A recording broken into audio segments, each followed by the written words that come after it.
Good morning. Dear peer supporters, I'm very happy to see all of you. You have got so much concerned about your peers. So this is called as Peer Support Workshop. This is first in series, my dear students. The first speaker is from our external speaker. He is from Yenepoya Medical College. We have got many more to follow from internal speakers. We have many internal resource persons. They are very good and they are also going to train all of you. The first one is going to be by Dr. Anil Kakunje, and he is from Yenepoya Medical College. He has been already introduced to all of you. Sir, now can you please take over? Yes, over to you, sir. Good morning all. Yes. So organizers have told me that now it's good morning, I should finish before it is good afternoon. So roughly about 1 hour 15 minutes time. You all know me, so I thought I should also know you a little better. So I can't ask everyone's name. So we'll take a general show of hands on few things. Is it okay? Okay. It's just to know what is your background and what sort of interests you have and how I can connect with you people. So how many are from Karnataka? Can you raise hands? Oh, majority. Kerala? Few. Rest of South India? North India? International students? Okay, that's nice. Next, how many are from health science background? That is medical, dental, nursing, physiotherapy, speech therapy and so on. Health science background. Engineering background? Business and administration, commerce background? Okay, thank you. Right, so I have an idea about what background you have and what are your interests. Yes, so to start with, so can we dim the stage lights so that the slides are a little better? Yeah, so see, I am here to talk on dope to hope. So you are all becoming student support groups. So how we can instill hope, how to identify people at risk, and what can be done at your level and what are the future prospects. So for the people who are suffering, what else can be done other than just identifying. So we will touch upon all these things, and last 5-10 minutes we will have a fruitful discussion if I have not covered any topic. So sometime back, if you know Mangalore, there is a stadium in Mangalore. I was going there for morning jog, and I saw one of the person who comes for morning jog used to come regularly for jogging, but he would have a cigarette and jog like this. I was actually wondering what he is going to achieve. So I understand he gets up at morning 6:30 a.m. and coming all the way traveling and coming for a jog in the park. He used to take several rounds, but then 2-3 rounds were with cigarettes. So what he is going to achieve, and is he achieving something, or everything is neutralized, or he actually is going down because whatever benefit is getting out of the jog is going with the cigarette what he smokes. He smokes 2-3 cigarettes for the 10 lap which he was taking. So similar thing is with the student education. So people take all efforts, spend a lot of money, travel distance, stay 3-4 years and spend a lot of money and energy on studying. Ultimately, if you end up with cigarette and substance abuse on one hand, what are people achieving? So is there something to gain? So we'll think about all these things. Another common scenario in movies, people around, in shops, petty shops around. I am sure around any educational institutes you will have faculty, students and people coming, even patients attenders, smoking and so on, and even indulging in substance abuse. So this is of concern. So I need not tell the age demographics about who is getting affected, how much is affected. So it is younger population. So any rough idea what age people start the first, say, cigarette or alcohol? Generally in India, what would be the age? or which class? Yeah. So generally when I ask people say 11th because, why 11th? PUC level, why 11th? Because generally when I ask people say 10th, 11th and college times, that is because the first time people go out. Till 10th generally people are at home and going from home, so chances are less is what people think. But then the studies say that it is around 7th to 8th standard time, the first one. It may be the uncle cigarettes or friend cigarette, borrowed ones, and half thing, and they start tasting or smelling and drinking and flicking someone's bottle from another cupboard and tasting. So these things happen at maybe 8th standard level is what studies say in India. So it will be roughly around 8 plus 5 is around 14, 15 years, and in the West it's roughly around 6th standard. 6th standard is roughly around 12 years. So that is the time of entry, and if people enter at that age, you imagine how much they are going to cover by the time they reach graduation, post-graduation and so on. So that is the scenario what we are looking at. Next thing is gender. So we have lots of ladies around. Substance abuse is more common among men or women? More common. Question is more common. It is like MCQ. You should be. It is there in everyone. There is no doubt. But more common among men or women? Men. So generally, universally, around the world, it is generally more common in men. But then it is fast increasing among women. That's why I put one girl, lady with a nail polish there, so that we don't exclude a gender. So it is fast increasing among women also. So that is also of a concern, because it is not affecting only one person, it is going to affect a family, because lady is someone in our country is someone who controls the entire family. I think many of the married people will agree, lady controls the entire family. So if lady falls into substance abuse, then you have more trouble. The other thing is, because I generally see a lot of patients with substance abuse, I generally ask when I see youngsters, why did you get into all these things? So then they have various reasons.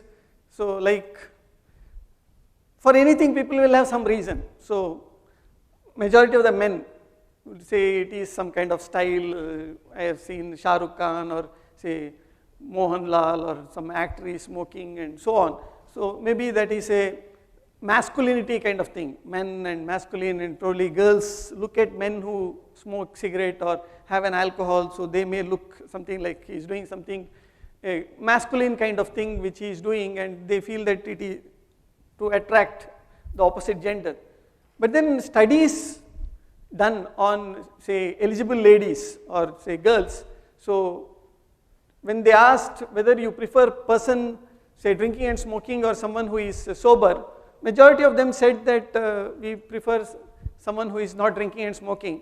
But then men believe that it is something which is going to attract. So that is something which is say double standards. The other thing which people say is, I did not have anything to do, that's why I was just smoking and drinking. I was feeling bored. People wait for a bus or a train and they feel nothing is happening, so you take a cigarette and smoke. So time pass. Some people think it is to increase concentration. So during my MBBS days, the person who used to sell cigarettes outside the shop used to say the sales increases during March, April times, the sale of cigarettes. That is because the academic stress increases and people think that they are able to concentrate and focus better if more cigarettes are there, those cigarette sales increases. So these are the various reasons people give. But then if you look at the disadvantages, so huge list, right from say health issues, I think many of you know what are the problems. It right affects right from the hair to toe, every part is affected. So it is not just the physical health, it affects the mental health also. We'll come to that later. The cost factor, these days cigarette everything is highest GST. So it is very high, the tax rates and even the cost factor. So it is not one person getting affected, it is the family getting affected. You get hooked on to any of these substances, the dependence potential is very high. And the problem is once you get into a area of substance abuse, then your company lies among that kind of people. So it is like, say, you have friends who drink, smoke and do all these things, and you feel part of that, and your company is revolves around that. And anytime you meet your friends and get together and say partying and all these things, the chance of getting into substance abuse is very high. So that is a major risk. And also you start losing and annoying people who are not drinking or smoking, and that creates a lot of bad negative vibes among people who are not drinking and smoking, and you end up in the company of people who are into this. So these are all the negatives which keeps happening, and that leads to a whole lot of problems, one, and the other thing is your life starts revolving around these things. So next is again a question. So which is the commonest substance of abuse? Again, see, I am a person who is a teacher to MBBS students. I put tricky questions. So commonest substance of abuse, it is actually nicotine, the commonest one. The commonest substance of abuse which causes a social problem is alcohol. So people may be smoking, but then they don't cause social problem. So nicotine is the most commonest one, but the most commonest substance which causes a social problem.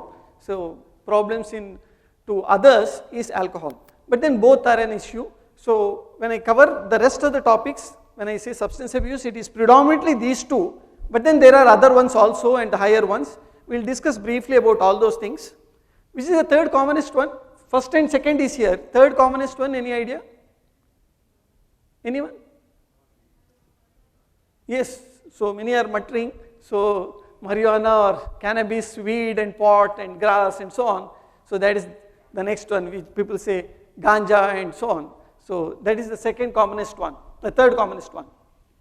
So many of these things are widely available. The problem with these things are it is widely available, and few are restricted ones legally, but then people know ways to meddle or handle and go about how to get those things even if it is restricted ones. So people get it anywhere and everywhere. Cannabis, many of my days people used to grow cannabis inside the hostel. It is a natural product, it's a plant product. Many of my seniors used to grow cannabis in pots in the hostel room, even the veranda, because those days the windows used to be open one with the glass ones. So they used to put mud into there will be a parapet after the window, there will be a ceiling kind of thing. They used to put mud there, and because from distance it looks like grass, and you get nice sunlight and rain, harvest is very good.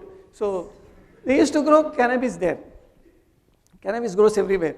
The other thing what people do is, it is illegal to grow all this cannabis kind of thing, and wherever it is grown, you are bound to be legally, say, fined for the problem.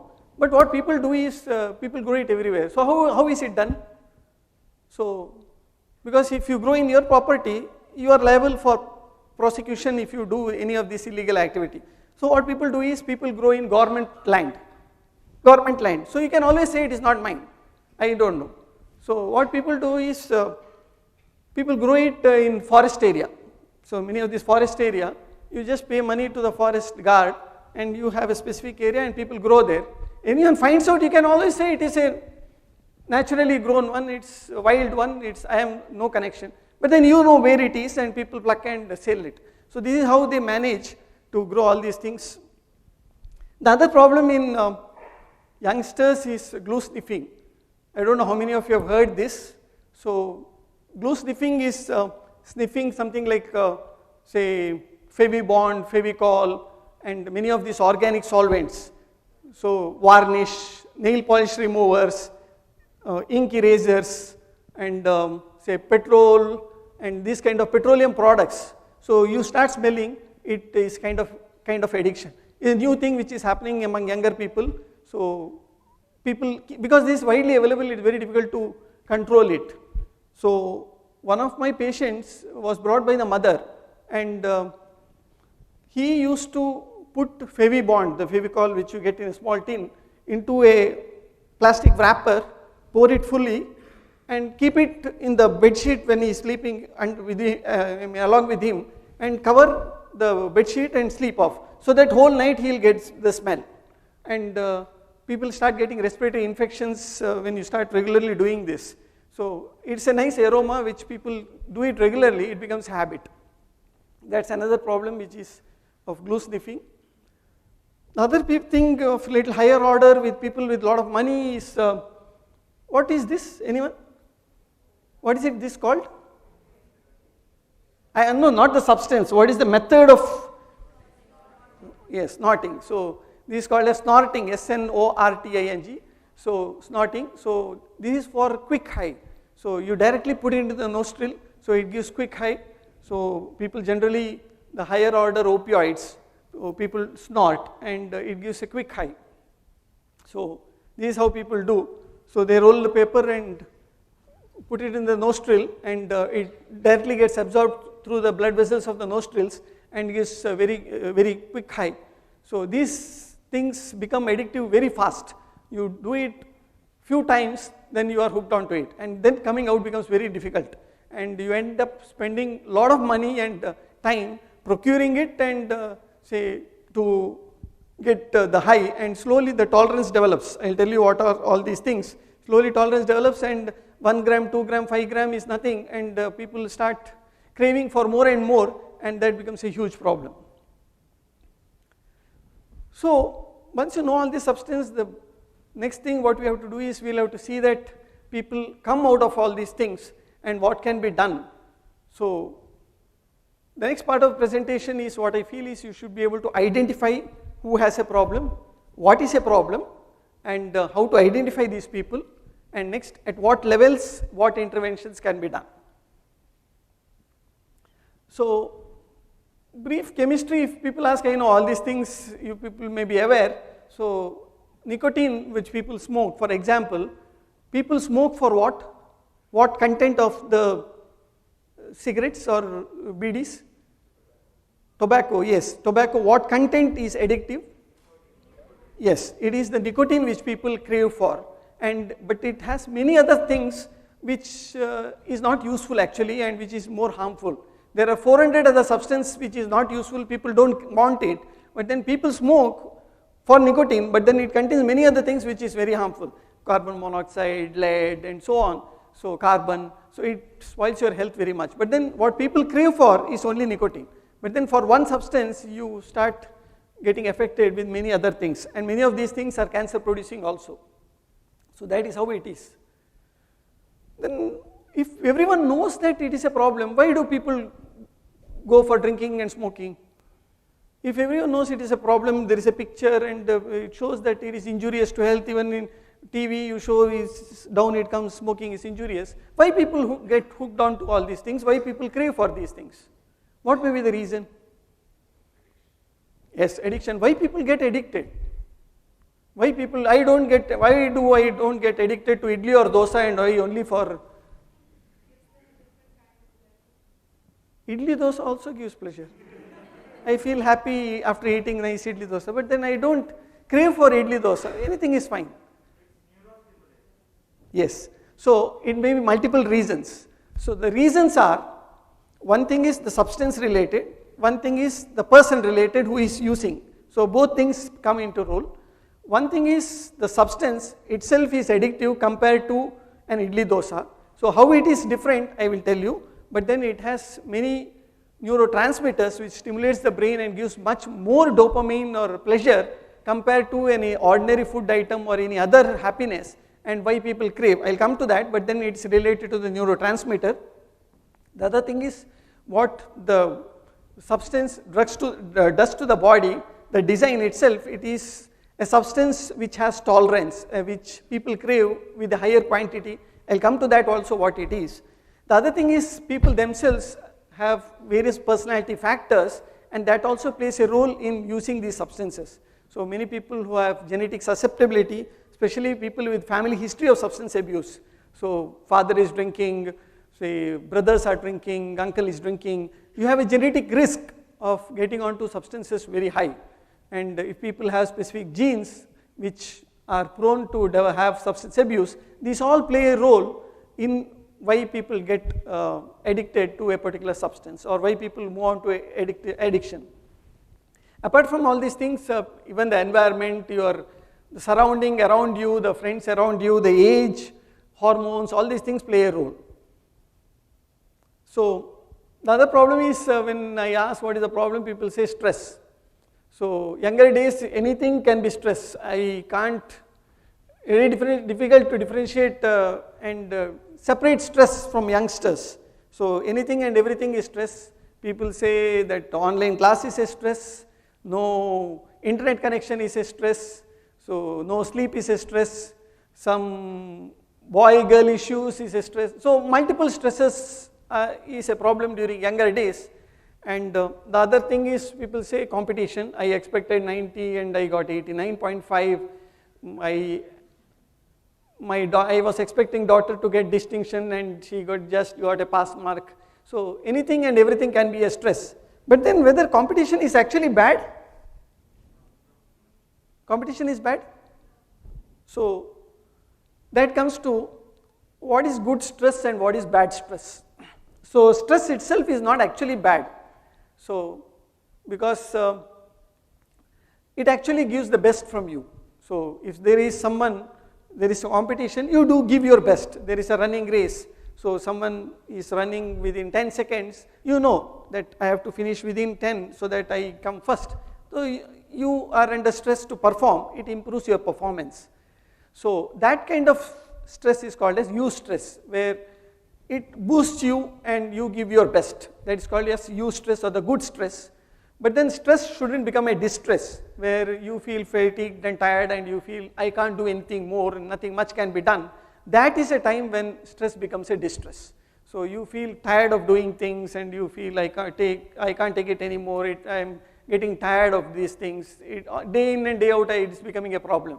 So that is the time we have to identify ourselves at what level stress is becoming distress, at what level I am feeling fatigued and tired. So people have to, stress itself is not bad. So generally when I ask people, they say everyone is stressed. So everyone is stressed, but then many times it is actually eustress.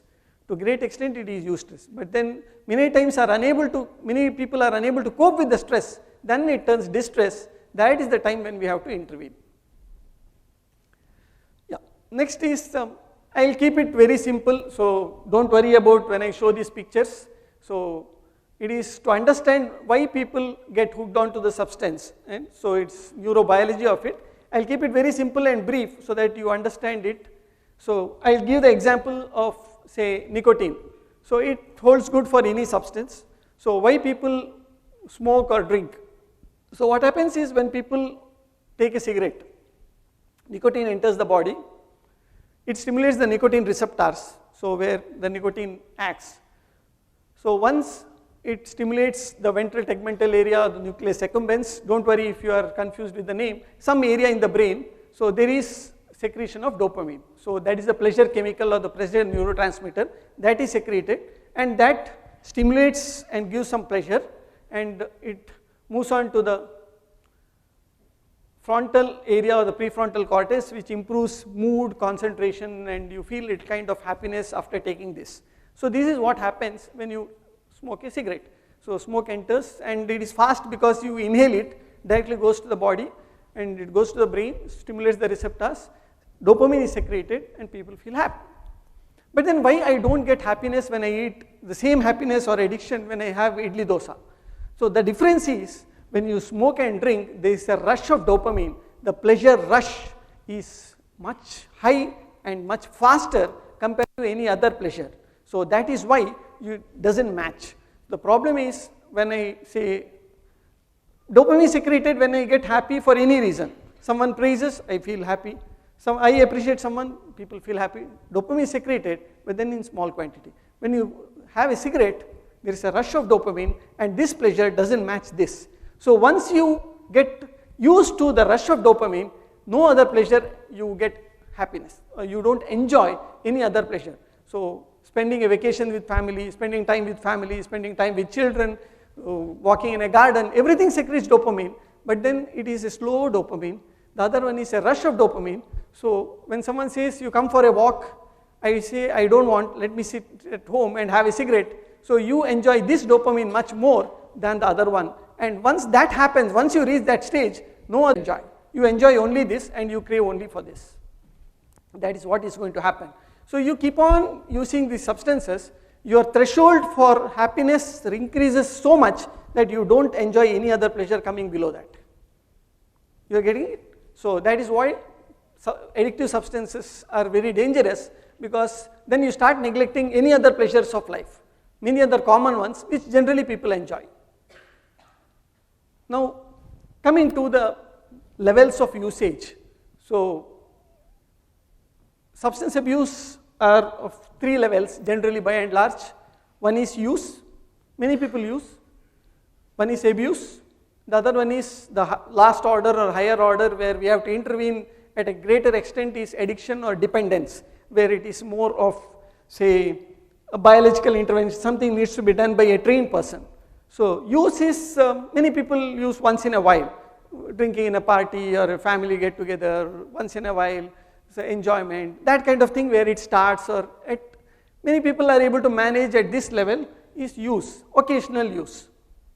And the next level is abuse, when you use on a regular basis, every weekend or every day 1 or 2 cigarettes, morning one, night one, before going and so before the toilet and after, before going to bed, these kind of stipulated times, and you feel that I have to use it at specified times, that is abuse. When you start feeling that during stress time this increases, that is abuse.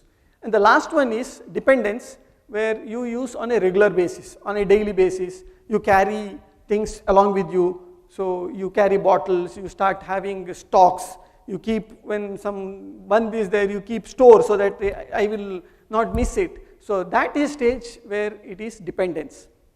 So our job is, one is to help people who are already dependent to bring out of the dependence, but then there are many people who move from abuse to dependence, where to see that they don't move further, so that coming back becomes difficult. So we can intervene at any of these levels.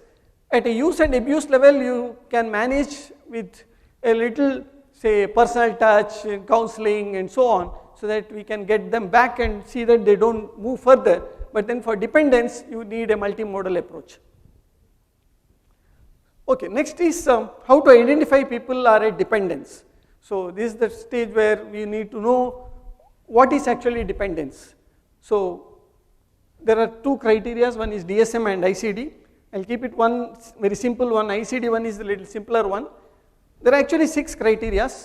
So out of these 6, if people have any 3 for a period of 1 year, then you say a person is dependent on a substance.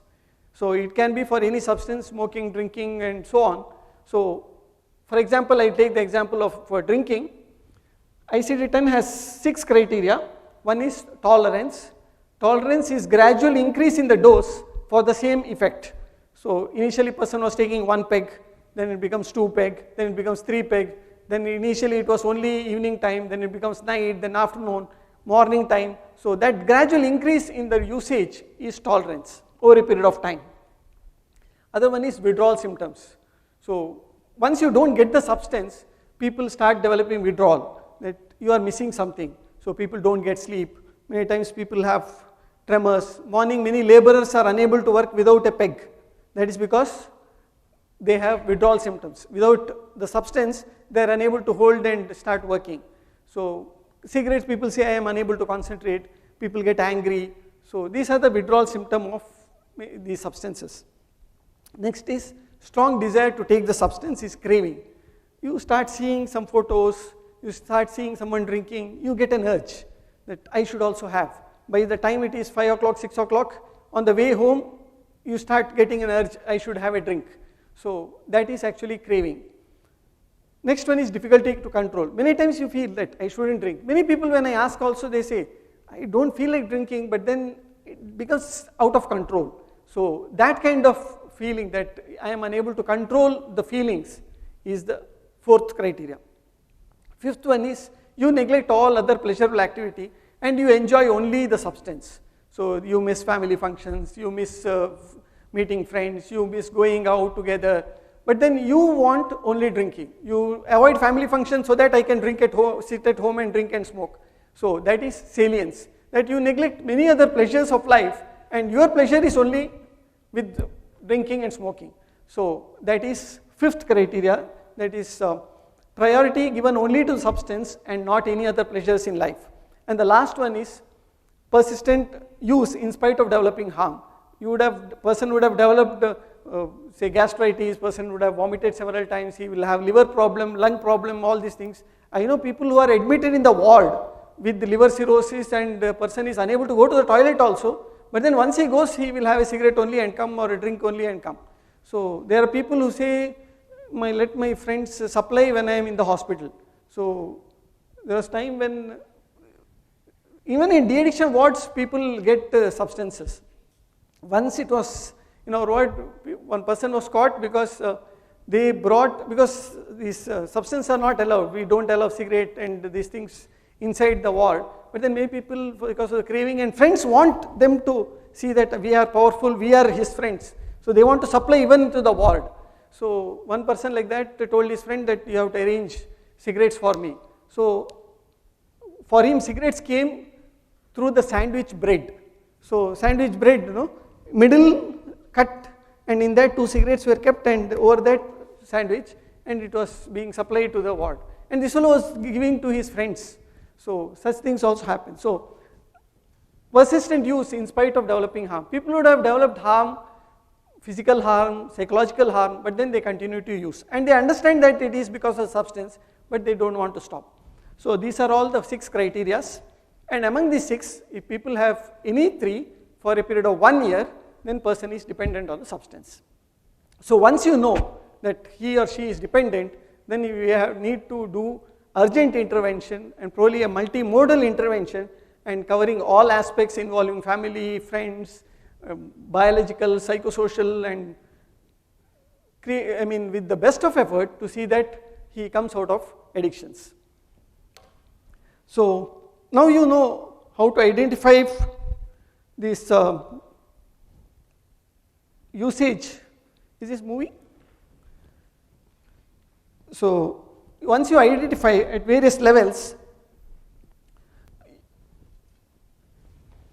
this is one simple questionnaire to see what is the severity of say smoking or for the nicotine. So Fagerstrom test for nicotine dependent to see the severity is just a 2-3 minute scale. You ask 5-6 questions and you will know what is the severity of smoking. Similarly, a common tool used for alcohol screening is what is called a SCAGE questionnaire. All these things are available in Google, so you can just download it. So this is the Fagerstrom test for nicotine dependence. You can ask only 4-5 questions and you know what is the severity of nicotine use. So it has questions like when do you smoke the first cigarette, which cigarette is difficult to leave, how many cigarettes you smoke, and things like that. If the score is more than 4, then you have to intervene. So this is for nicotine dependence. A simple scale for alcohol is among the community, if you just ask, there is something called a SCAGE questionnaire, CAGE questionnaire. So you just ask 4 questions. Do you want to cut down on alcohol? Have people got annoyed with your drinking habit? Have you ever felt guilty of drinking? And last one is eye opener. Anytime you got up in the morning and just looked at the bottle that I want bottle. So if these 4 questions, person says yes for any of these, then he needs treatment. So it's a simple questionnaire, CAGE questionnaire, which many people can use in the community. Ask 4 questions, identify who needs intervention. So you have many scales like that to know severity of alcohol, smoking, or any of the substance abuse. There are scales like audit scales, severity of alcohol dependence questionnaires, and many substance abuse scales to look at, one to identify and know the severity of the substance use. Yeah. Once person is hooked on to any of these substances, each substance causes multiple problems, psychological problem, social problem, at family level, and at various levels even health issues. So common one which everyone of us know is the cardiovascular problem, heart diseases, blood pressure, diabetes, and especially smoking causes even heart attack, even brain attack, which people call as epilepsy, stroke. So, and recently many of the popular people also have developed heart-related ailments and die young. So one of the reasons is smoking or the lifestyle. Risk of smoking, if you ask, or drinking for that matter, anyone, so right from head to toe, every part gets affected. So it can be your eyes, the oral cavity, gastric problem, urinary problem, cancers at various stages, skin. So it affects almost each and every part of the body, and more so over a long period of time, even your mental health. So that's a huge price people pay for using the substance. And many times people who are using the substance, you need not even ask, are you using the substance? From a distance you can say. So lips turning black, teeth, stain of the teeth, I think many dentists will know. So my wife is a dentist, from distance she will tell, oh, this fellow is smoking, pan stain of the teeth and so on. So it sometimes you need not even ask, and many times morning he has tremors, then you know it is withdrawal tremors of say alcohol. So these things give a clue to substance abuse even without asking. So problems with drinking, so I think many of you will be aware, health related, financial problem. This is another problem. People spend thousands and lakhs of money on drinking and smoking, and only when I ask them to calculate, they know how much they spend. So they may be spending about 200 rupees per day. If it is 200 per day, in a month it is 6,000 rupees, and 6 into 12 in a year, it will be around 60,000-70,000, and over a period of 10 years it is 7 lakh, 10 lakh. So this is the amount which they spend on even small quantity of alcohol and smoking. So imagine people drink for 30-40 years, they would spend lakhs and crores. But then ultimately when they come for consultation, they say, I don't have money even to pay 300 rupees consultation. So this is a scenario where they land with their finances. And many times it is not only drinking themselves, they give party to friends and they will pay for other person, and they lose money on various things, and which leads them to problems. Occupational problem, everyone knows, so coming late, frequent absenteeism, poor family life, personal life, poor sexual life, poor relationships with wife, friends, children and so on. And their companies, many of these people are also into substance abuse, and their company revolves around this. Fights are common following drinking and smoking, and legal problems, especially driving and issues. And people remember old past grudges and anger, all those things increases once they are into intoxication and once they are into alcohol. So these things create problems in one's life. The other problem with mental health, because I come from the Department of Psychiatry, so is in many of these substances increases the chance of risk of substance abuse, because people feel low, then they find out some way, they need something, they do experiment themselves how to relax, and many times this comes from substance abuse. So they increase smoking, increase drinking. I don't get sleep. To get sleep I drink, and they drink on a regular basis. Depression is gone, but then they are hooked onto the alcohol, and then coming out of alcohol is a problem. So substance abuse can be one of the added factor for any of the psychiatric problems, especially depression, anxiety, any of the other behavioral issues. So they latch on to alcohol or nicotine, and then that becomes a problem, and the main problem is gone, but then this is an added issue, and that becomes the main problem. Association with depression. The other one is with sleep. So people don't get sleep, you smoke, and once you smoke, again your chance of going to sleep reduces. So the chance of sleeping reduces when people smoke. So many times people get up at night 2-3 times and have a cigarette and then come back, and after that they don't get sleep because cigarette interferes in sleeping. So nicotine is a stimulant, and people think that I smoke then I may get sleep. It may not be the case. So that becomes a vicious cycle. So it affects your mental health, it affects your sleep, it affects your physical health, and a whole lot of other things, and that leads to a huge set of problems. Yes, coming to a few social things related to psychiatry in general. One problem which all the people with mental health face is probably related to the stigma. So probably it is much less these days, but then it used to be a huge problem and it still is a problem. So generally if people have a fracture, where will they go? Someone has fallen, fracture, where will they go? They go to hospital, orthopedician, consult a doctor. If someone says, I have fear, the person says to the mother or friend, I feel fearful, where will he go? What will the friend or the mother say? Just imagine, bhaya aagta ide, hedrika aagta ide. What will they say? Will they say, we will go to doctor? They will say, no, we will do one puja, we will do this. I will take you to that person, I will take you to that guru and he will give something, he will give some holy water, he will pray, well, things will go. So the chance of you going to doctor is not immediate, and many times it reaches several years. So that is the difference. Even educated family, I know, people take years to reach a psychiatrist.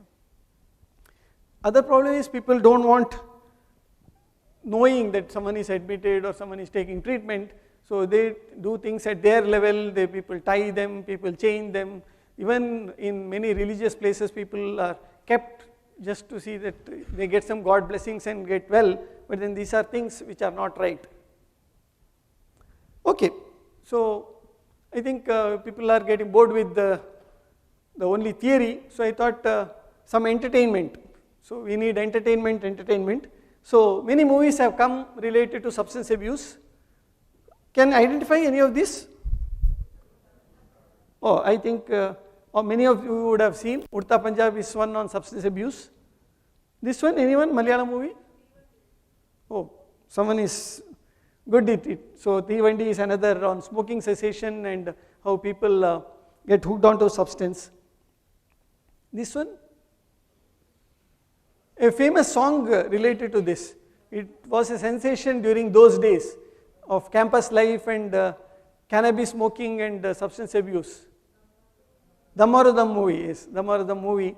So it used to be a sensation and it caused everyone's attention of substance abuse in the 70s and 80s. This one? Sanju, yeah. So many people would identify with this because his life with the substance abuse created a whole lot of problems. I don't know how many of you watched. So if you know his life story, many of his problems started with drug abuse and substance abuse, and you know where he ultimately landed. And even now, his life is a mess because of old substance abuse. So these are real examples what you have in front of you of what happens when this is another movie. It's a Malayalam movie, but then this person is very famous for a particular thing. Anyone? Vellam. It's a movie, Malayalam movie on Vellam, but the yes? Yes. So he owns a tile factory. So how because of substance abuse, his life went downhill. So he came back from Middle East. He was in Dubai and all. He came back to India. Because of substance abuse, everyone neglected him, his whole family neglected him. Ultimately, he decided to quit alcohol and start life afresh. Then now he is owner of a tiles factory and a billionaire. He is a multi-millionaire, and a story out of his life, real life. It's called Vellam. Vellam is actually the Malayalam translation is water. Water, correct, no? Water. So people say, no, little water. So water in the sense is actually alcohol. So that is related to that. This is another movie called Spirit. So these are things, anyone can identify who is this? Any fans? Maradona. So why I put his photo? Any connection? Any connection with Maradona and our talk here? He was the captain of the winning team, I think, for the World Cup. In the 80s, Diego Maradona, he was hooked on to, you know the substance? He had cocaine dependence. He was admitted to rehabilitation center 16 times to come out of cocaine. And cocaine is called as white gold. White gold. Why white gold? Ladies will know the price of gold. So white gold is the price of cocaine outsmarts even the gold. So it's very expensive. A pinch will cost more than 5,000 rupees, more than a gram of gold. And sometimes people take 5 grams, 10 grams. That is roughly about 25,000 to 50,000 per day. And you should be really a multi-millionaire to actually afford cocaine. And people get hooked on to cocaine very fast. So it is such an addictive substance, and once you start spending 20, 25,000 per day on the substance, you imagine where life will lead. So these are the things, I mean, examples of real life people who have problems with substance abuse. Yeah, I think I have told you many things about theory. I thought I will share one personal story or personal experience of a person who was with substance abuse. So this, what is the picture it depicts? What does it depict? Countdown for a movie story.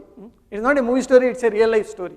A person who I was seeing, and I chose this particular story because it is related to student 1 and someone of your age and probably whom you will meet, because something related to peer group and support group, and how you can identify and what went wrong in this story you will have to tell me. So I will narrate this story so that you understand the scenario, what is happening on the ground. Okay? So one software engineer who passed out from one of the colleges from Mangalore.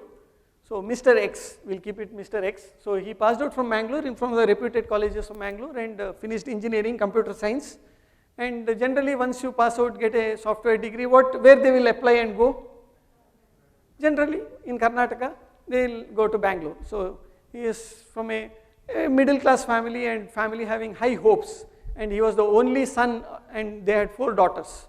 So you can imagine the expectation of the parents. So he has to get his sisters married and settle and support the family. So till then a very bright student doing very well, software engineer, gets job in Bangalore, goes to Bangalore, and he joins the software company. And generally where do they stay when they go to Bangalore? Someone fresh person goes to Bangalore, where will they stay? Paying guest. So a lot of people in PGs paying guest. So he reached one of the paying guests of Bangalore. So first time he is going out, he rents out a nice paying guest near to his office, and he meets new fresh people. Till then a very nice boy, very studious person. The problem is they have 5 days working, Saturday, Sunday off. So he is getting a lot of money, friends, time in Bangalore, and his company in the paying guest, many are softwares, and everyone is enjoying in pubs in Bangalore. He is getting money, time is there, Saturday, Sunday is free, everyone says, let us enjoy. So that is the time when he starts smoking and drinking. So he starts substance abuse there. And they said, hey, he has money also, come, we will all join. So he started having the substance. So he was having cigarettes, he started taking alcohol, then he started liking the substance. He was coming almost weekly or twice fortnightly home to Mangalore. But then once he started enjoying his weekends in Bangalore, coming home reduced, he started saying, I have some extra work, some project is there. And family thought that someone is joined work, he wants, he doing good for the company, let him work. They said, okay, it's okay, you work in Bangalore and you stay well, and it's okay if you don't come home. So he started spending money on substance. So next, once smoking and drinking is over, next they said, this is all small thing, let us have cannabis.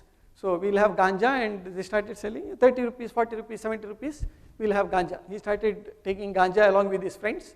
So ganja usage became more and more common.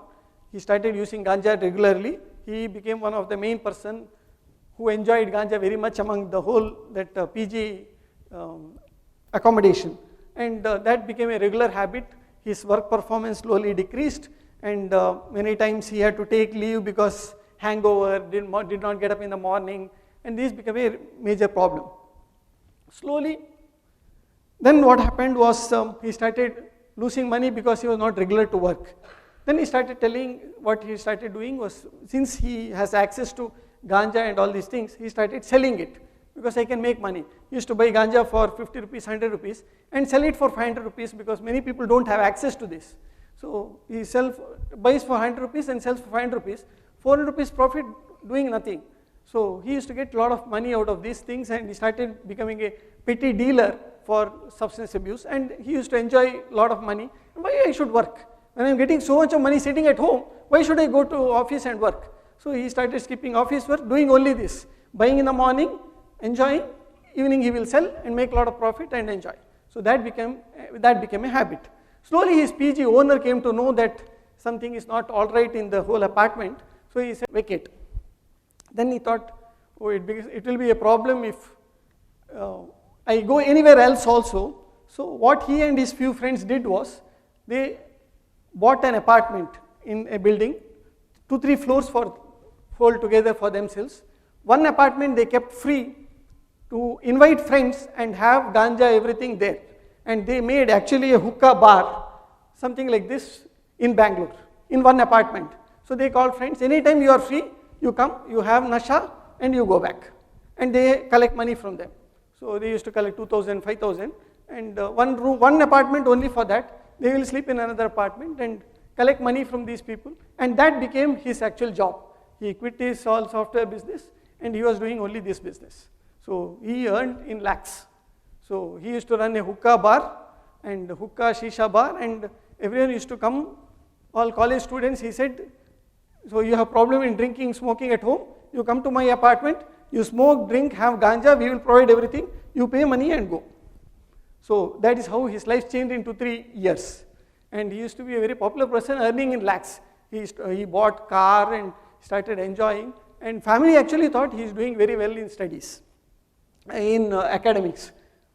So he started hookah services in Bangalore, and it became a huge hit, because problem with many of the students is they don't know where to have this, because they have money, they don't know where to buy and where is a safe place. So he provided everything, because he knew the whole circle and he used to be a dealer. So he was the person who said, I gave LSD, I had LSD, and when you have LSD, it is like driving horse in the air. So I used to enjoy that. So it is like seeing music, I used to float in the air, and that is the nasha which I have when I do all these substances. So ultimately what happened was, one day his uncle was supposed to come from Dubai, so his flight got delayed or something, so he landed in the airport. He needed 1 day place to rest. So he thought, I will go to my sister's son's apartment and stay with him, and next day morning I will come back. So he directly went to his apartment and knocks the door, and he gets a shock of his life, because he couldn't imagine his sister's son was someone who is doing all these things. He lands up and sees the hookah bar and apartment, and his all friends fallen here and there, and everyone is under intoxication, and no one is bothered about what's happening around and spending a lot of money on these things. He gets a shock of his life and says, what is happening with you? And he comes to know, because he came from Dubai, he knows what is happening among youngsters. He gets the idea that things are not going well. So he says, nothing doing, so I am going tonight, you come with me. So he brings this person, Mr. X, along with him from Bangalore to Mangalore the next day. So by then, 2 days he has not taken the substances which he was taken, because he was taking it very regularly. The day when the uncle was there, and the next day, because he traveled from Bangalore to Mangalore, 2 days he did not take the substance. So he reaches Mangalore, and by the time he reaches Mangalore, no substance for 2 days, he starts getting, what does he get? Withdrawal. Starts getting withdrawal of the substance. So now he is unable to sleep, he is having tremors, he is getting confused, and he starts hearing voices, seeing things, imaginary things. By the time he reaches home, he says, I hear some neighbors talking to me, I see someone there, I see some rats moving inside the house, and mother gets a shock of her life. How my son was, in what stage I sent him there, and how I am seeing him now. So he has become totally someone who is having a psychiatric problem. So, and they are literally worried, suddenly what is the sea change? And the uncle explains that this fellow is into substance abuse. And he was just about 25, 26 years, and he lands up in the psychiatric hospital. That is the time when I saw him. So he is in the ward, where closed ward, and he is starting hearing things, seeing things, running around. He says, I am fearful. He is seeing imaginary things. So that is the stage when he was into psychosis because of the substance abuse. And it took us literally really long, about 2-3 weeks for him to become normal without the substance. So we had to literally tie him, he was running around, not sleeping, he used to hit people. Mother and all did not come to see because she couldn't see her son like this. Says, I can't see my son like this. So after a lot of effort, so he recovered. We had to do a lot of psychological counseling and treatment and therapy and all these things. And finally he recovered. And after that, once he's out of all these things, so the family changed his SIM, because uncle had his phone. Uncle used to constantly get calls from the students saying, I want 10 grams, I want 5 grams, where shall I supply, where shall I come, how many thousands I have to give, I will come and supply. So uncle is, who never expected all these things, he says, keeping the phone itself is very dangerous. So he changed the mobile because some friends started coming from Bangalore to Mangalore asking that I want some supply. So the people changed the phones, mobiles and all these things, and finally he recovered, and family said, I will not send our son anywhere, let him work in Mangalore. Doesn't mind even if he gets less money or say lower level job. If he goes outside, then there is more trouble, because we want our son more than anything else. So job, everything is secondary, so let him recover. So he started working, he is doing well, I saw him some time back, but then he is working for a lesser pay in Mangalore, and he is going from home only, so that parents feel that if we leave him, then we may lose him. So this is the story of a person who transformed within a matter of about 4 or 5 years, who never was into substance abuse, and once money started coming, things changed. And you can never imagine how, from what stage, who never touched a substance till he passed his BE, was actually a big dealer in Bangalore, doing all this, making in lakhs, money in lakhs by doing drug peddling. So now next is, that is the story. So what could have been there, what could have been done to prevent this? Something could have been done in this story, where we could have intervened, or something could have been done so that his life was never like that. Because they identified only after it was about, already he has become dependent. Only when he developed withdrawal and severe psychosis, then only they could identify that something is wrong with this person. So what could have been done, or where people should have got a hint that something is not all right? Any idea? Yes. So when he started reducing his visits home, that should have alerted the family members. One. The thing is, he used to send money from Bangalore out of his earning. That also started coming down over a period of time. So that should have alerted them that something is not all right.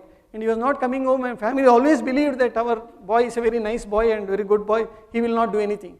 So that was a wrong notion. So anyone can go wrong anywhere, anytime. Okay. So motivation of change. So what is the cycle of motivation? Generally people have to move from not ready to change or not willing for change. When people say there is no problem at all, I am fine, in stage of denial, to making them accept that there is some problem or you need help at something needs to change. So you'll have to bring from pre-contemplation, what we say, from where they say there is no problem, to making them accept that there is a problem, something needs to be done, and making them change, and finally to see that many times people change and stop for some time and then they again go back. So maintenance is also important. You need to see that once they stop, it should be a permanent stop and not just a temporary stop. Many people stop for 2 days, 3 days, 1 week, 2 weeks, 40 days. What is 40-day business? Many people, when I ask when do you stop alcohol, they say, I stop for 40 days. 40 days is during the Shabarimala trip. So they say, when I put mala, I stop. But then on the way back, they start. So 30 days, sometimes during Lent season or during Ramzan season. So they stop for some time for various reasons, and once that is over, they restart. So it is not temporary stop what we are looking at, it should be a permanent stop. Yeah, so quitting, what to monitor and what needs to be done, or family, what needs to be watchful of. One, students, when they ask for more pocket money, they give various reasons. Project, we have to buy this, one book is there, some laptop or some software. So they give various reasons. You should be careful, parents needs to be watchful. If people are asking excessive money as pocket money, or for elders, people who are having earning, not giving money home, or they are spending in thousands, 30, 40, 50,000 they are earning, not giving a penny home, you should be worrying what they are doing with that money. Coming home late, this is another thing, spending a lot of time and say in hostels, in friends and partying, again watchful. Late nights with friends, loss of money from home, so people steal money sometimes. So taking money from father's purse, mother's purse, so people having easy access to the home locker, so you should be watchful if money is missing. People are telling lies, if students get caught, especially mothers are very watchful, so the mothers generally catch, but then if you catch person very frequently telling lies about his whereabouts, you should be watchful. Mood changes, anger, sleep disturbance, people reporting a sleep problem, mood issue, anger, emotional, getting angry for no reason, so these things, unable to concentrate, these should give a hint that something may not be alright. Friends' behavior, the other thing, you should be watchful of not just the person, people around him, so people who move around him, we should be watchful of. And interest in family activities, whether he is missing family get-together, family gathering, functions and so on a consistent basis, and giving vague excuses, watchful. So these are the things we should be watchful of. What can be done to permanently or say definitely detect this? Easy one is a confirmatory test is urine drug screen. So if you do a urine drug screen test, you can know what the person is taking 100%. Because if I ask, person may say I am not taking. So I have no way to prove that he is taking. So there is no point arguing and fighting saying you are taking and he says I am not taking. So easy way is let us do a test. I can say a lie, you can say a lie, test will not say a lie, that is how I say. So I may be wrong, correct, but let us prove that I am wrong. So you give urine, so we will test and then see. So this is what we do so that we know the person is taking, so that we have some evidence to say that this is it. So that is the starting point. But then people are really smart, and especially youngsters. So one person I sent for urine drug screen test. So to test, I knew that families told that this fellow is into cannabis and he is taking a lot of other meth and LSD, so let us test. So I sent for lab test. So after about 1 hour the lab report came that the sample what you gave is actually water. The lab person says, sir, there is no urine, it is only water. So what happened? What would have happened? He gave, the family says, we have given, son has given urine. So what happened was, he went to the toilet to give urine, he did not give his urine, he gave tap water and closed the bottle and gave like this. And it was actually water. So people, so you'll have to be very watchful. And after that I started sending, saying the family member also have to go and check whether he is giving the same thing or different thing, because it wastes my time. So mother says I spent 2,000 rupees on the test, and my son gave 2,000 rupees for the test, he gave only water, and we gave, the test report came as sample is water. So these things also happen.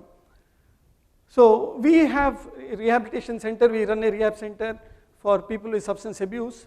So I think here there is a rehab center in Manipal, and various places you have rehab centers for people who are chronically ill, people who have problems with a greater severe extent. We need a multimodal approach to see that they come out of all these things. So depending on which substance they are taking. So there are rehab centers for various drug related issues also. And one initiative in our department is many times it becomes difficult, or people face a stigma to come to a doctor or seek help or tell in front of others or family and so on, and especially related to our thing. So we run a 24 hours helpline to reach a mental professional for any problem from anywhere. We run a 24/7 helpline, so people can ring us and tell their problem or their grievance, and whatever can be done over phone will be done immediately. So otherwise they can come the next day for any formal checkup. So we run a helpline to provide help. But then all these things are after the problem has come. But then many times people ask me, one solution you give for any of these problems. So any easy solution to see that people don't go on to substance abuse and any of the other mental health issues. So what should I say? Any easy solution, quick solution, so that people don't go on to substance or any mental health problem. Some solution, they ask some simple ones so that there is no much complication in life. Any simple solution like that? Very good. So any kind of relaxation, playing sports, yoga and all those things. Correct, any kind of positive mental health is actually good. But what I say generally is the best medicine 30 times for 30 days is laughter. You keep smiling, you laugh at your problems, you enjoy. So even if you fail, you enjoy. Oh, I'll get more time to read or more time to give a better, perform better. So you laugh at your problems, that is the easy solution. If you start worrying about the problems, that will create more trouble. So that promotes laughter clubs also. People go into the park and laugh. So you would have heard of laughter clubs. So people go to the park and look at each other and laugh. No joke, people look at each other and you laugh because everyone else is laughing. So that promotes positive mental health. So that brings, I said I'll finish before good afternoon. So 5 minutes to before good afternoon.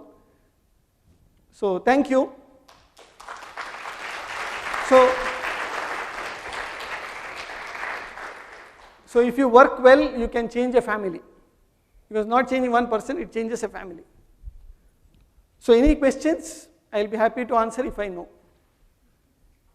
Sir, like we have seen through the entire presentation, it was wonderful. Thank you. So my question is, if a doctor who knows all these implications, circumstances, and still has this thing, because I come from MBA in healthcare, many of my classmates, my juniors and others whom I know are all doctors, and they are into the similar problems, and you said you are in hostel and must be they are also doctors, and how do we convince them or make them aware that this is not you, you are something else? Yeah, it's a real concern actually. See, the thing is, everyone is aware that things are bad to some extent, not that lay people are not aware. Many people are aware that things are wrong, but then the usage, the gradation of use may be at different levels. Anyone using may not be at a dependence level, it may be use, it may be an abuse, or it may be at a dependence level where something really needs to be worked out. We will have to see at what level. And if qualified people and people, educated people or someone working in same area has a problem, it is of grave concern because they have easy access. See, if someone, I want to abuse an opioid or any other substance, it is more easy for me compared to a lay person because I have more access or it is within my limits to procure it. So it becomes more of a problem and very difficult to detect also. To give an example, there was a person who came to me who with the substance abuse, he was brought unconscious. He was actually an OT technician. OT technician was working in the OT hospital and he was in charge of all the injections and he used to keep a count of all the ampules and all. So he was brought unconscious to the hospital and finally we found out that he is abusing the IV painkillers and opioids which is given for pre-op and post-op pain. Pre-op and post-op after operation, to relieve the pain you give higher order painkillers and sedatives. So he had some family problem and financial issue, he was not getting sleep for 1 week. Because he is OT technician, he knew that these things give him good sleep. He started injecting himself and to such an extent that he became dependent on these injections, and finally one day he was found collapsed in the toilet because that day he took an overdose of the sedative injection. So it becomes a real problem if healthcare professionals or doctors themselves get into all these things. So the only easy solution is either the person should be aware, if he is not able to control by himself, people around him should be watchful. So that is the only thing, but then it is more difficult if people in healthcare professional are only, I mean they themselves don't listen or they get hooked on to these kind of substance. So only thing is people around them should be more watchful and prevail upon them to see that it doesn't aggravate or take proper treatment. So thank you for your wonderful presentation, sir. So most of the people who take drugs, drink just for time pass, how to motivate those people not to do this substance abuse? Yeah. So as I said, it is at 3 levels. One is usage, or more frequent basis, which we call as abuse, and the last one is dependence. See, what I say is, it is like fire. So when do you actually extinguish the fire? When you put out the fire? Is it after the whole building catches fire or the initial spark? So that exactly is the answer. So you explain to them that once in a while may not be a problem.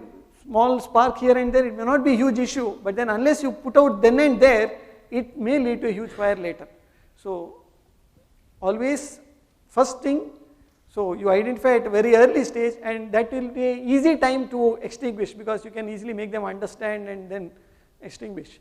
But then the other part of the story, other side of the story is, these days it's more like a Western culture where occasional drinking and smoking, or say any of the substance, occasionally, like Westerners, like how we drink coffee, they drink beer or alcohol, and that kind of culture is slowly coming in, and occasional use is more accepted in some families or in some cultures here also now. So then where to draw the line is sometimes little difficult, but then it is the family's role, or unless person is able to manage himself, it becomes an effort of the family to see that it doesn't cross a particular limit. But then where to draw the line, it is a very individual level, but then the golden rule is better not to touch, because once you start using, you never know when it increases, because it may be occasional use, some stress comes, it increases, but you don't know when the stress comes. So as I said, the best solution is, you see a spark, you put down there only. Yes, sir. Thank And you, don't sir. wait for the whole building to catch fire. Hello, sir. So, if a person who's close to you is addicted, and if you ask for help from the third person, so how do you help him or her without them feeling that you're ratting him out or snitching on him? So that's the main problem I see everywhere. Yeah. First thing is, generally whatever substance abuse, whoever it is, you should first convey to them that you are not the problem, only substance is the problem. You shouldn't combine both. He is not a bad person, it's only the substance which is bad, and he is using the bad substance. There is a difference when you say you are bad, because you shouldn't label the person as having an alcohol or a drug abuse. So he may be a good person, probably he got hooked on to the bad thing. So that fine line which you have to convey is, you are not bad, it is a substance which is bad and that has hooked on to it, and you need to remove the substance so that you become good again, or the bad person doesn't influence you more. One. The other thing is, by and large, as a rule, better not to treat any known person, because then the relationship between you and whoever it is, that shouldn't get blurred, because it's difficult for me if my friend is say drinking. So whether I'm a friend or a doctor, it varies, because the approach a friend has to take or a doctor has to take sometimes becomes blurred at some situations. So it is, as a rule, better to avoid treating any family person or any person very close to you. A distant relative should be fine, but any close person is better to avoid. That's, as a rule, I follow for any mental health, because many of these mental health issues involve people around you, their family things, and connecting people who are in the vicinity. So it is better to avoid treating any known person. And whom to refer, I generally refer to someone whom I trust, or someone who can do an impartial thing, who is not known to the person, who is not directly related to the person. But then if it is a distant person, I don't think it should matter much. But then for as a person knowing him, other interventions can be done. At a personal level, you can talk to him, but not as a professional. I can check on him or family, show my concern, all those things, but may not be good as a professional. I better say that you consult this fellow for all your problems, and especially mental health issue and substance abuse. Many things are very personal, and things which you don't like everyone to know. So it becomes a problem. People start hiding things and not revealing fully. It impairs professional relationship. So it's better you talk to a neutral person. Sir, if a person take a substance and if he goes for a test, maybe like after 10 or 15 days, will the content be in his body? It varies from substance to substance. Each individual substance is different, and the severity also varies over a period of time. So best thing is generally by and large within 3 days, the strong ones, because then otherwise it becomes weakly positive. Then we don't know whether it is positive or not. It is like a pregnancy test, it comes with the line and you get a faint line, you don't know. And I cannot confirmly say that you have taken, because he may say I am not taken, and I don't have a valid proof because a doubt is there in my mind also, it is very weak line, maybe he has not taken. So it becomes very difficult to point out and say that yes, you have done. So always within 3 days best, within 1 week okay, beyond 1 week becomes very doubtful. 1 week to 2 weeks becomes very doubtful, it becomes weakly positive. Beyond 2 weeks you don't get. So generally what I tell the family for people with these kind of problems is, once I discharge, I tell the family, I give kit and say you do random tests once in a while without his knowledge, telling him. So one fine day you say you give urine and they can do at home only. So he will not know when they are doing, so that he remains abstinent. So you do random checks once in 2 weeks, 3 weeks. One fine day you say you give urine, you do. Or you fine day you bring him, we will do. So he will not know when to stop and the gap period. When random checks, if he is taking, we will get it. Thank you, sir. Good morning, sir. Yes. Sir, in many professional conferences, they arrange a post-drink, post-party. What do you think about that? Yeah. In professional conferences, Yes. I saw many conferences. Point is very valid. That is where what I was telling, it becomes very difficult because the culture is changing. So olden days or earlier days, substance abuse as a blanket was taken, as something which is wrong. These days it is more of a Western culture where people offer alcohol even as a guest, like how we offer juice or coffee, it is being offered. So as a cultural change, now where to draw the line becomes very difficult, as you said, in conferences, even de-addiction conferences, not just conferences. Yes, sir. What you said is true. I want to tell is here, students, if they want to celebrate their birthdays or anything, so they want to host parties. So now, of course, like we are all friends, we have to go, and because his birthday, he may feel bad. So it's okay, no problem. You can go and go to party. But at the same time, what we have to do is, I'm going to tell the student community. So we need not take drinks. So we can be away from that. We can enjoy and come, but doesn't mean that you have to have party. So maybe even conference or anywhere, like even after the conference. So towards the end of the day, there's going to be a party. Oh, that's going to be there. So we have to be there because we have to meet guests, everyone. But doesn't mean that we have to have. So that one thing, if demand decreases, supply doesn't increase, isn't it? So that is what we have to think, I feel. So we all have to, everything comes within ourselves. So we have to think that we have to be away from that. That is it. So nobody can put pressure on that. So that is what I can say, sir. Yeah.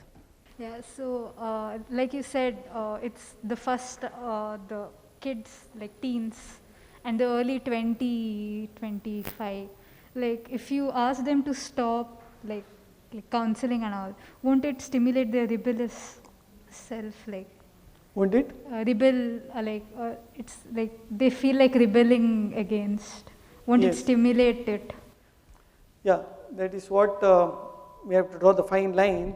So generally these days that is the problem, because as madam said, partying, these things, people who don't drink and maybe not using the air look down, oh, you don't drink, oh, everyone is drinking, 8 of us are drinking and only you 2 are not drinking, and Dodda Gandhi na. So that is how they say, oh, you Dodda Gandhi, you Kudiyala. So, and others make them feel that, oh, I am the odd man because I am not drinking. So that is how it is projected. So one thing is probably you need to say make the person feel or say cope with those kind of situations. There is something called as something called as psychodrama. So it is kind of role play and how to say no. So many of these people actually should be, even people who have taken and going out, we should actually teach them, say, how to say no. So saying no is also important, and we have to learn the art to say no. So it doesn't mean that our friendship is going to get affected, but then I am not joining you for drinking. So learning to say no. So role play where you teach them on this side of the story, if you stand on the other side, how you feel, and I am on this side, how you feel. So that itself is actually a full session actually to learn how to say no, and role play session where you stand on the other side and feel, and what he will say from the other end, how you have to refuse, and these kind of skills. So best thing is to learn the skills, the life skills, and one among them is to be assertive in what you feel or what you feel is right or wrong, and then learn to say whenever people draw a line or say crossing the limit, you say this is not accepted for me. But then it shouldn't affect your personal relation. You put it in such a way that he understands what you mean with that. So that kind of skills the children itself have to learn from younger days. I think Dr. Amila Shekhar is, you will have a session on that. I think Dr. Amila Shekhar is coming for the next one on life skills, and that will be one of the part, and for all children and maybe young adults, they should know about these kind of life skills. Assertiveness training. Hello sir. Yes. The foods like lobsters is cooked in beer. Is that need to like it leads to addicting or everything? Yeah, good question. I will add one more. You get even rum chocolates, and many things people start associating because they feel that will increase the popularity. You name it a rum chocolate, or you name it something related to alcohol, people think even you get this kind of appy juices which comes in bottle similar to alcohol kind of thing, and that increases their brand value kind of thing. So that probably is one of the tactic to promote alcohol usage, and probably catch on to the youngsters who use such things. Difficult to stop because there will be, if there is demand, someone will produce that. So only way is you stay away from it. So in case, or many people think it's okay or it's a kind of fashion. Once in a while I feel if you are able to have a self-control, once in a while shouldn't be a problem. But then you should be having that kind of, say, self-control on yourself about drawing a particular line where you will not cross it. Hello sir, ನಾನು general ವಿಲೇಜಿದ್ದು problem ಹೇಳ್ತೇನೆ. ಏನಂದರೆ ನಮ್ಮ ವಿಲೇಜಲ್ಲಿ ದೊಡ್ಡವ್ರು ಬಿಡಿ ಸಣ್ಣವ್ರು ಬಿಡಿ ದೊಡ್ಡವರೇ ಕುಡಿಲಿಕ್ಕೆ ಕರೀತಾರೆ. That is the problem. Actually ಅಜ್ಜನವರು ಅಪ್ಪಂದಿರಲ್ಲ ಅಜ್ಜನವರು ತುಳುವಲ್ಲಿ ಹೇಳ್ಬೇಕಂತ ಹೇಳಿದ್ರೆ ಬಾಪುಳ್ಳಿ ಪರ್ಕ ಅಂತ ಹೇಳ್ತಾರೆ. ಅದು problem. It's nothing new.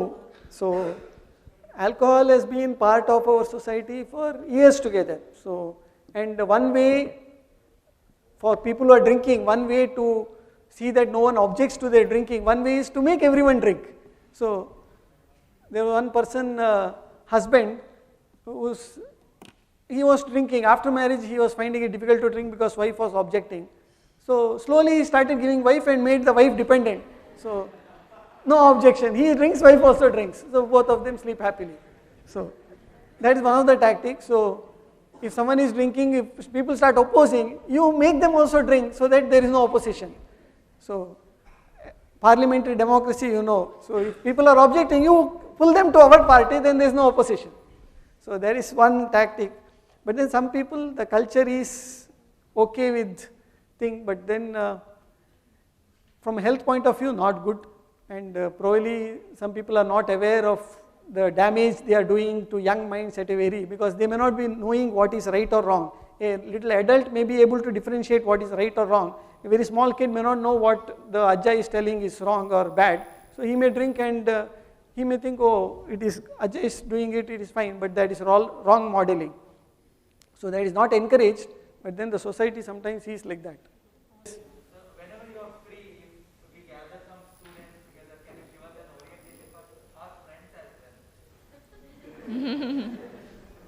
No, it's a basic idea. I mean, thanks for that. But then basic idea of the whole thing is you should be confident enough to handle the friends and educate them. The whole thing is I give training to you and you handle your friends. So I'm sure madam and the team will definitely do a good job in supporting any kind of help. So if you want to contact me, I think the helpline or I'm available, but then because of the distance it would be difficult to come or help on a regular basis. The team here is good and you have a good department here. Anything at personal level I can definitely do. So, but then coming for friends sometimes is difficult because of the practical reasons. But then I would love to. There is no problem with that. Good afternoon, sir. Nowadays, I've heard that there is use of substances in mental health treatment. Like I've heard Mike Tyson is putting his money, in using psychedelic. Mike Tyson is putting his money in using psychedelic substances like MDMA, acid, etc. So, what do you have to say about that, sir? See, basically many of these synthetic substances, whatever it is and whoever it is, basically it is a business and it is a huge business and running into billions and trillions. So, if there are people using, there will be people who are manufacturing and it is very difficult to control because there are people buying for 5,000, 10,000, 1 gram, people are buying for 5,000, 10,000 or 20,000. Definitely there will be people who are manufacturing and people want to make money, they will definitely invest in these things and underground things and these things. So that is where the public needs to be aware of. Only when the demand reduces, these things will definitely stop. Otherwise it is not possible to stop because people are paying more and more money, there will be someone manufacturing. It may be one person, this person or that person, there will be people manufacturing. So substance abuse runs like that, any of these substances, because it is a business. So when demand is there, there will be people producing. And you make whatever law, there will be people circumventing the law and doing it. So only way is people stop using and you increase awareness. People are not buying, they will definitely stop it. Solution is only that. Law to some extent it can work, but then how much you will, there is a limit to where you can enforce. Like you make a law, you cannot grow cannabis in your land. People grow in government land, what can be done? People are growing in forest, whom to catch? There is a point. Correct, your point is taken, but then demand is there. Like they use in the mental health therapy, they use psychedelic substances. Okay. See, regarding treatment, I mean it is not a blanket kind of treatment, only in probably specific situations and it is not legally approved in India. Maybe few people are trying. We don't know whether that is also a biased kind of trials because many of these trials done on cannabis and things like that are funded by some people who are involved in all these things. So it needs a clear assessment and a good evidence to say that yes, it is needed. But even opioids and all those things, wherever it is used, I mean it is very regulated. I cannot just say you take this because I feel. So it has to be approved by 2 people, it is to be kept in lock and key. Many of these opioids and all, when people use in OT, it is to be kept in lock and key as per rules. And 2 people have to sign that this amount of vials have been taken by this person and it was given by this person. So there is a channel of how to regulate.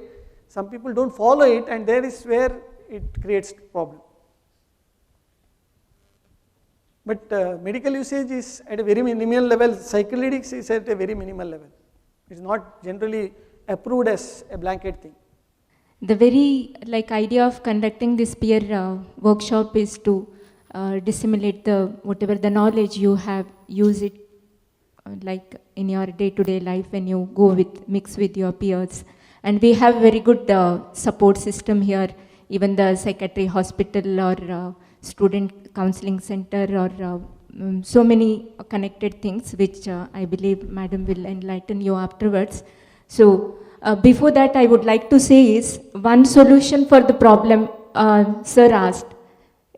I believe it is you. The famous film, one dialogue is there, एक बार मैंने commitment कर दी तो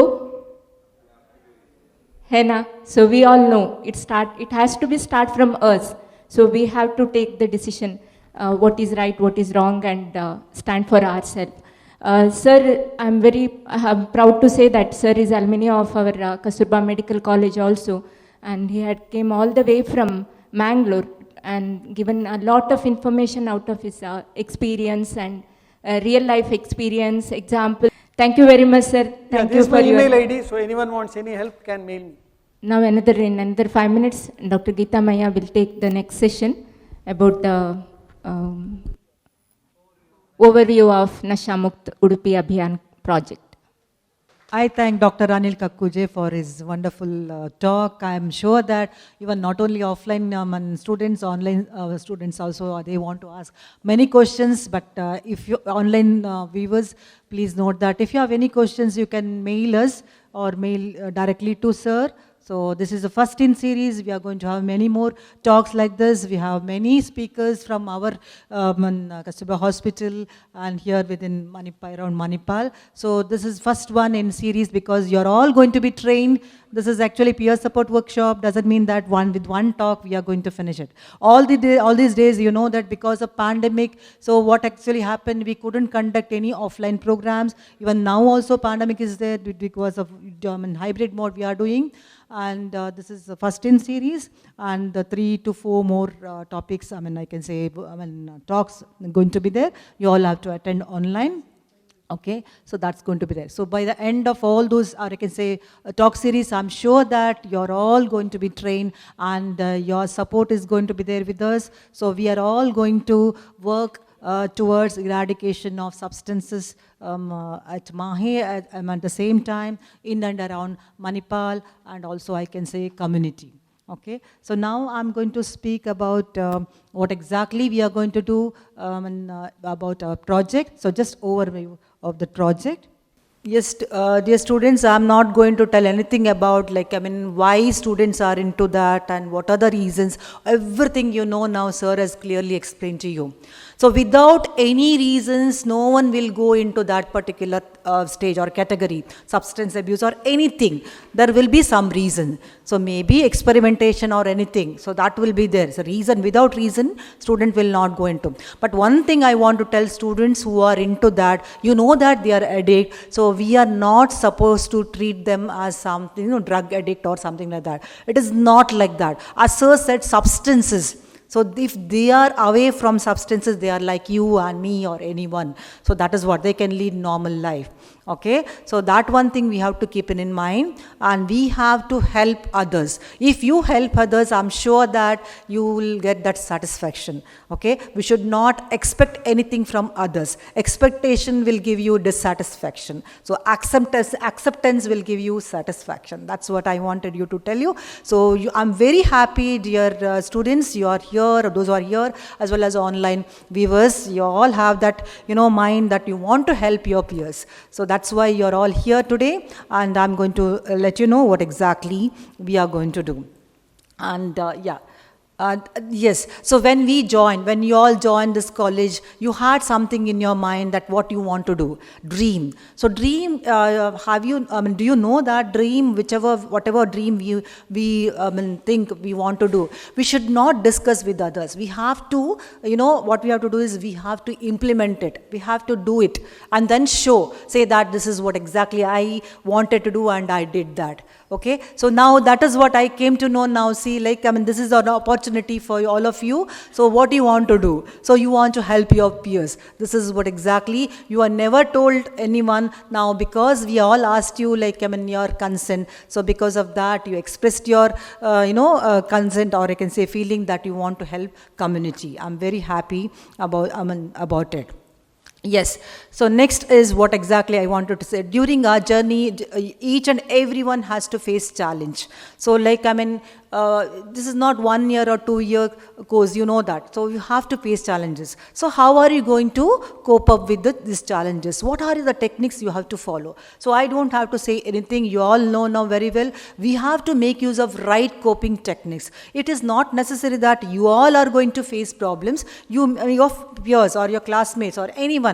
So they may face some problems because you are the ones, you see them from very close. So because of that, now you're all here, dear students.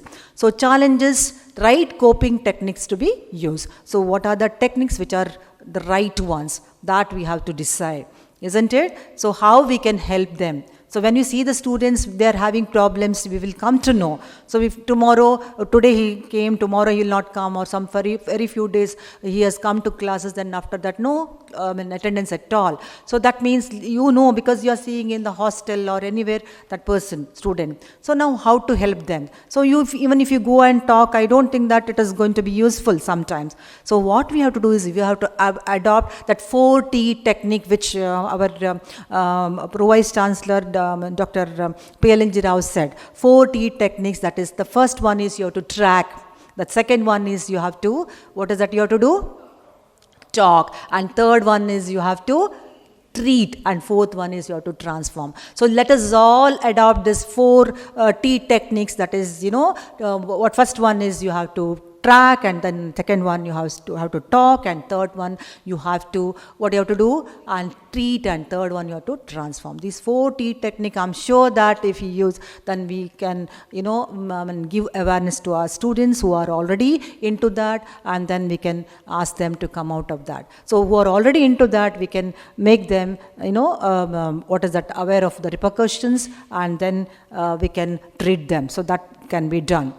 Okay, so this is the project. As I've already told you that time, that 272 districts have been identified, and they have been empowered to conduct awareness programs. So ours is also one of them. And the project is Nasha Mukt Udupi Abhiyaan, using Young Leaders of MAHE. This is the project title. We have to cover each and every students of MAHE. That is our main objective, to create awareness among the students about the substance abuse, its ill effects, and then repercussions and legal implications, all those things. Okay, so and also in addition to all these things, awareness programs, everything we have been conducting for the several years over. Now we have been doing that, but now we even this project, so we have increased our frequency of conducting awareness program. So already 29 programs we have conducted. Most of them are online, and only offline, we have conducted training of trainers programs, so wherein we have trained the faculty members who are going to, supervise your work, which you are going to do it in public places. This working committee of this particular project, you can just have a look at them. We are all, there are 10 members. And the main objective is to prevent substance abuse and to create a secure and conducive atmosphere for learning among the students in MAHE and Udupi district. So to conduct awareness programs on repercussions of substance abuse on youth, or students or teachers at various schools and colleges in and around Udupi. So this already we have started. We have already been to 3 to 4 schools that we have done. So now we have to increase, and then I wanted your participation. So that is going to happen. And then as per the plan, we have conducted competitions and webinars, and NMA talk series started. I think 4 to 5 talks are over now. Of course, it is going to continue. And then social media campaigns is happening, and then outreach program we have just started. We conducted already surveys. So in 22 villages of our Udupi district, our people conducted survey. And also we have already identified 10 villages that we have already identified, and wherein we are going to go, or I can say we are going to make 10 groups. Each group will have 5 students and 1 or 2 supervisors, and they'll be visiting each and every village, and one group is, every group is going to be given one particular village. They are going to adopt that village, I can say. So wherein you will be conducting awareness programs. What are the awareness programs? I'm going to just tell you. So now it is going to be 16 visits. We have to have a bi-weekly once it is going to be. So now by the end of April, we are supposed to complete this particular Abhiyaan. So that is why now we thought we will have this particular first in series, that is peer support workshop, first in series, we'll have today. So very soon we are going to have 3 more. That is online workshop. It is going to be there for all of you. I wanted all of you to attend that, so that you will be, knowing everything, techniques, what is that you have to do, people whom you meet, when they are already into that, or how to ask them to come out of that. So all those things are techniques, drug refusal techniques, everything you are going to learn. Okay, and then next training of trainers, I told you it's done. And of course, as part of this project, to commemorate this project, we are going to design a special postal cover. We have already designed, so this is going to be released very soon. Of course, you all are going to be there. That may be towards the end of this particular Abhiyaan, or maybe in the month of January. We'll see when we are going to do. And then of course, awareness programs at MAHE. So we already started, and we have done for Waksha as well as Department of Commerce. They have already, Department of Commerce already, they have launched a Nasha Mukt club there. So, and of course, we have done it today even here at MAHE. So now I wanted all of you, even your college also, we have to launch this particular club. And then what we have to do is, so let's all together meet once in 15 days, and we'll discuss like how to go about it to eradicate substance abuse even at MAHE. Yeah. Next, we have to do public awareness programs. We have identified 20 mass gathering places. So there we are going to conduct awareness programs. So of course, with your help only we can do. Alone, one person cannot do anything. You all know that. So like, even our team, we are having only 14 people in our department. So we can't do that. So of course, they are all hardworking. My team is very, very good. I want to say that. But thing is, like, you're all students. You're young and energetic. I'm sure that with your help, so we can do something more.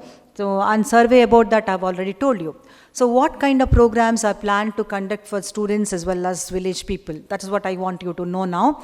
First, training the selected students. Of course, now it is started. Now today we have started the training. The students and staff we have already trained. And then we have to visit, schools and colleges of the Udupi district to conduct awareness programs and competitions, and awareness programs at various institutions of MAHE about the need of this Abhiyaan. And then we have to conduct public awareness programs and activities in 20 mass gathering places, which I have already told you, in Udupi district, and community programs also. How community programs will be conducted?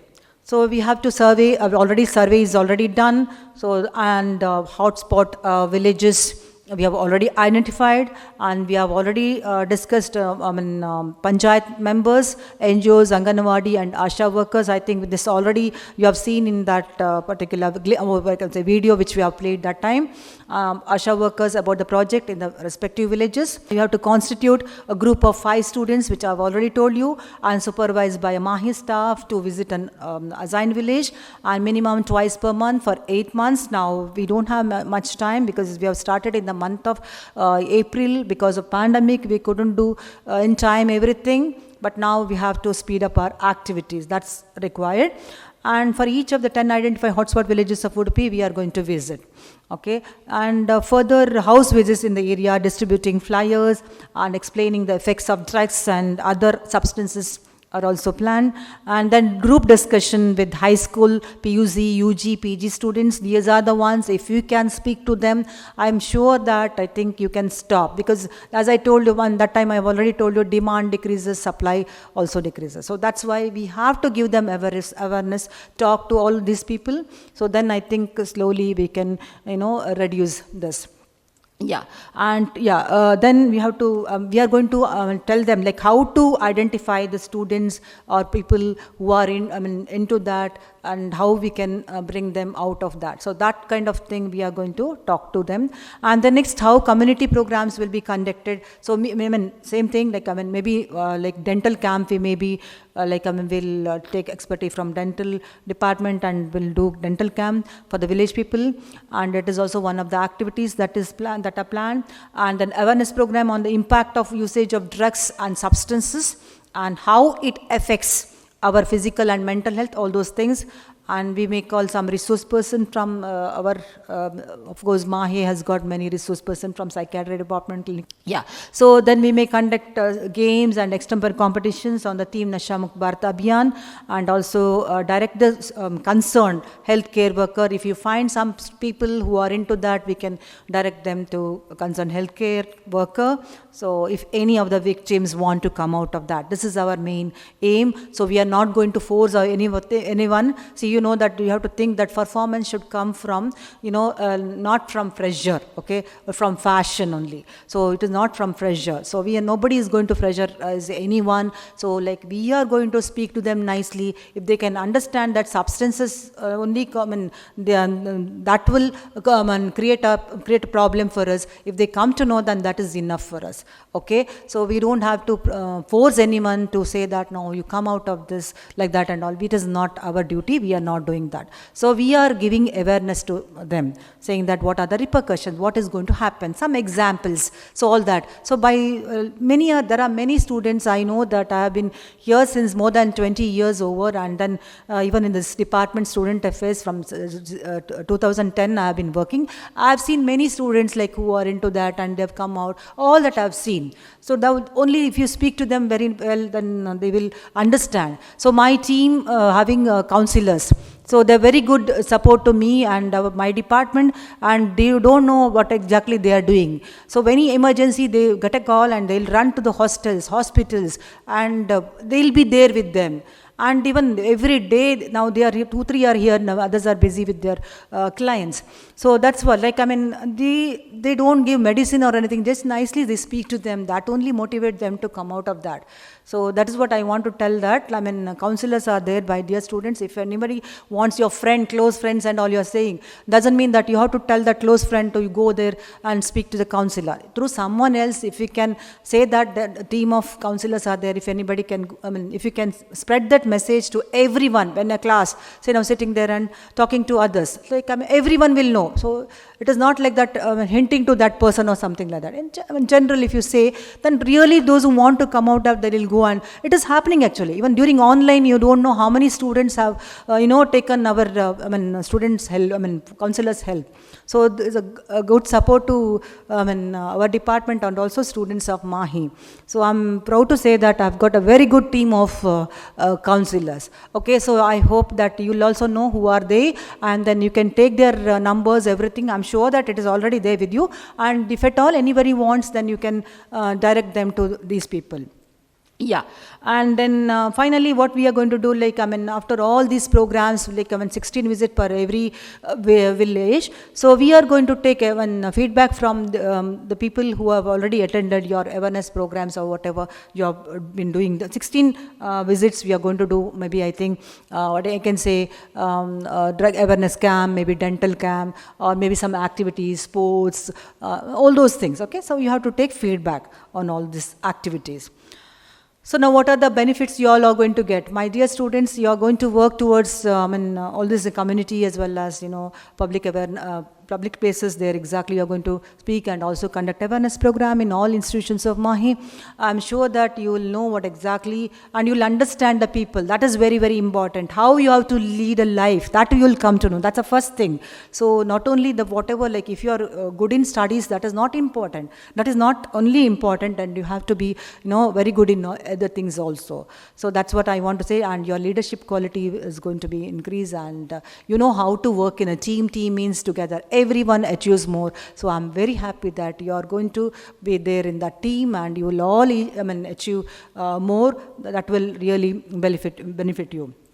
And then, and finally, what I want to say that you're all going to be responsible for bringing the change in the society, and this would help you to get recognition for your future. So once you finish your studies, you will go back and you will join your work, maybe company or anyone, your maybe own enterprise or anywhere. I'm sure that, like, you are going to be, most successful person there also. People will like you because the way in which you work, they will like you. So all this is going to happen. So if you want to be successful person, you have to work very hard. You have to, or I can say, they say you have to shine like a sun or something like that. If you want to shine like a sun, you have to burn like a sun. That is important. That is what you are going to do. I'm very happy. So these are all the programs which already you have seen. So I don't want to take much time on all this. So, okay, we have done already 29 programs. Most of them are online only, I told you. So, only TOT, and this one is going to be offline. So, already TOT done, and this particular program, we are going to, it is not over. So, the first one, this is first one series. Yes. just have a look at, these are all public awareness programs which we have done very recently. See, these are all the places which you have identified. You are all going to community. The 10 places we have identified. So 5 in Brahmavara, Kundapura, that taluk, and 5 here in Udupi district. So these 10 villages have been identified based on, I can say, usage of illicit substances and the reason for the use and awareness. And some people, they don't know what exactly. They don't know awareness. They don't have any awareness about ill effects. Okay, so that we have come to know through survey. So based on that, we have identified these 10 villages. So all the programs which have done, and the speakers who have already spoken, of course now Anil Kakunje's speech also, it's going to be put on our YouTube channel. Okay, so already Ramila Shekhars is there, Bandari sirs is there, Dr. Vinod Naik sirs is there, and Murli sir, Murlidhar sir, he's also spoke on tobaccos, and many speakers. So those who have spoken, that's one we have here, and also some inspirational video messages from MAHE, higher authorities, and HOS. So that also we have put on our YouTube. I'm sure that you all have watched, but if you have not, then please click on that link, and then you can see all the programs which you have done. As part of that, we have already released one newsletter called Nasha Mukt Udupi Abhiyaan newsletter that was done during our TOT, and then another one is due very soon. We are going to do that. Yeah, upcoming activities planned actually the awareness program here everywhere, and the next one is release of, and also we are planning to conduct for security guards and housekeepers the program, awareness program for them also. We have already conducted awareness program for caretakers. They are the ones, they are not caretakers, they are caregivers. They are staying, with the people who are also, staying in hostels. They are the ones, they see from our students from very close. So we have conducted awareness program for them. So now we are going to do for housekeeping staff as well as for this one security guards. And then, of course, release of special post cover I have already mentioned, and the additional, release of newsletter is going to be there very soon, and radio talk series and local TV interviews and radio talk series in Kannada and English it is done. And I wanted some students, like you all have to, voluntarily you have to come and you have to speak. Now we have anyhow radio station here, MIC. So if you can speak about the ill effects of substances or any topic that based on the, or I can say need of the hour topics you have to select, and if you can speak, so that would be very nice. And also video message you can record and you can send it to us, and we'll disseminate among student community, so that also will help spreading awareness. That's what I wanted you to know. And then public awareness program, and then public awareness programs planned. This was already done, Viveka Junior College. It is recently we have conducted. And then some other Hiriyadka also we have done. And this is the cover which I was been telling that special cover we want to release. So we have designed. It's going to be done very soon.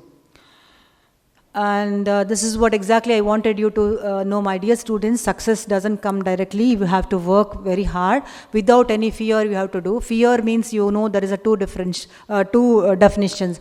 So one is forget everything and, run. So that's the first definition. And the second definition is, face everything and rise. So these are the two things without any fear. I think you'll all select the second one. So you have to face everything and rise. So that is very, very important. If you want to become a successful person, so you have to work very hard. Your attitude, your, the way in which you speak, everything matters. You have to be careful when you speak to others. So, or I can say, be careful about your words, and or when you are alone, you have to be careful about your thoughts. And when you are with your people, with people, group of people, you have to be careful about your words. Okay. So, like any successful person, don't think that without any problem they have achieved their success. It's not like that. Let's have a look at this particular, what I can say, pic. So, it's an iceberg. So, can you just have a look at this? So, people see this only the top part. So, we are all here. Doesn't mean that we don't have any problem. We all have problem. So, problems we have to face. How we are going to face? So don't think that life is, only problem. So, you have to experience all this. So, either, see, sometimes what I can say is 5 problems you have to, ignore, or you have to live it. So, or you have to solve it, but you should not live with the problem. So that is what you have to think. Okay, so if you have to achieve success, we have to work hard. Let's all work together. Okay, let's all work together in a team and try to achieve our objective. What is that, our objective? We'll try to see that each and every one will be aware of what is exactly, or can say, repercussions of the substance abuse, and if at all possible, if anybody is into that, so if they want to come out of that, we'll help them. So we'll not make anyone saying that he is the person, he is a drug addict or something like that. We are not going to tag or anything. We have to help the people. So without any reasons, people will not go into all those things. Okay, so that's what I wanted you to know. So let's all work together in a team. That's what once again I'll tell you, and that's it from my side. So